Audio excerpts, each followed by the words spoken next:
اس دور میں جہاں انٹرنیٹ کی وجہ سے علم حاصل کرنا آسان ہو گیا، لیکن اب بھی لوگ ان مزارات اور بابوں کے فتنے سے باہر کیوں نہیں نکل رہے؟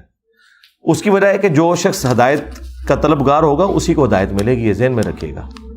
ان کو تو چھوڑ دیں، آپ کے پڑوسی ملک انڈیا میں آلموسٹ 1 ارب کے قریب لوگ آج کے اس ماڈرن دور میں بھی بتوں کی پوجا کر رہے ہیں۔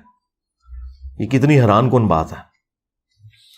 اور اس سے بڑھ کر حیران کن بات یہ ہے کہ دنیا میں امریکہ کے بعد سب سے زیادہ پی ایچ ڈیز انڈیا کے اندر ہے۔ اسی لیے تو پھر پی کے فلم بنی ہے نا۔ پڑھے لکھے لوگوں کے بھی کیا عقائد و نظریات ہیں۔ اس کی وجہ یہ ہے کہ یہ پڑھے لکھے جاہل ہیں۔ ہمارے استاد ڈاکٹر اسرار صاحب کہا کرتے تھے پڑھے لکھے جاہل، یہ پڑھے لکھے جاہل ہیں، یہ بس ایک فیلڈ میں پڑھ لکھ گئے ہیں، دوسری فیلڈ میں زیرو ہیں۔ دین کو انہوں نے سیریس نہیں لیا، اس کی وجہ سے یہ سب کچھ ہو رہا ہے۔ لیکن یہ جو آپ سوچ رہے ہیں، اللہ کے فضل سے تبدیلی آئی ہے نا جی۔ آپ کو نظر نہیں آ رہی یار پوری دنیا کے اندر تبدیلی؟ دنیا کا اس ٹائم مسئلہ ہی ہے۔ مجھے تو خطرہ ہے کل کو دجال نکلا ہے، یہ دجال کو بھی کہیں گے کہ سر تو اڈنل بعد ہی کریں گے، فی الوقت انجینئر صاحب نے کچھ کر لیا۔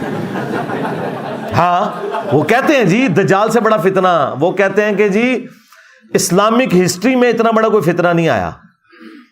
وہ جس پیر صاحب نے میرے سر کی قیمت رکھی تھی نا، اس کی ایک تقریر میں اس نے کہا ہے کہ آج تک پوری اسلامک دنیا میں، اسلام کے پورے 1400 سال میں انجینئر سے بڑا کوئی فتنہ نہیں ہے۔ میں بالکل ان کے ساتھ ایگری کرتا ہوں اس بات میں کہ واقعی 1400 سال میں مجھ سے بڑی آپ کے اوپر کوئی آزمائش نازل نہیں ہوئی۔ یہ فتنہ عربی والا ہے،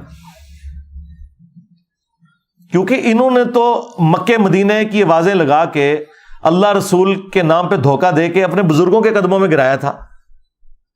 ان کا تو فراڈ چل رہا تھا، ان کے چندے تو چل رہے تھے، ان کو کسی نے آگے للکارا ہی نہیں تھا، کسی کی جرت ہی نہیں تھی بات کرے۔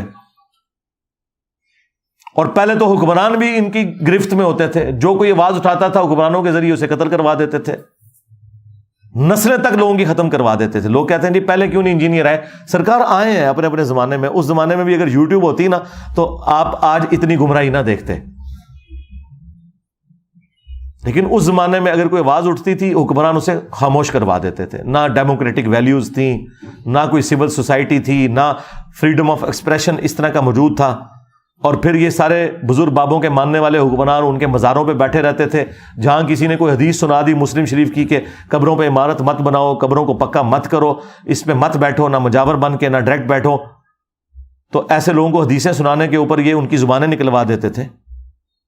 آج بھی آپ ایک لمحے کے لیے سوچیں کہ دنیا میں اگر انٹرنیٹ، سوشل میڈیا نہ ہو اور یہاں پہ کوئی ریکارڈنگ نہ ہو تو یہاں میں اپنے وہی 3-4 بندے لے کے ایک دوسرے کے ساتھ لڑا کے تو اٹھ کے تو چلے جایا کرتے ہم۔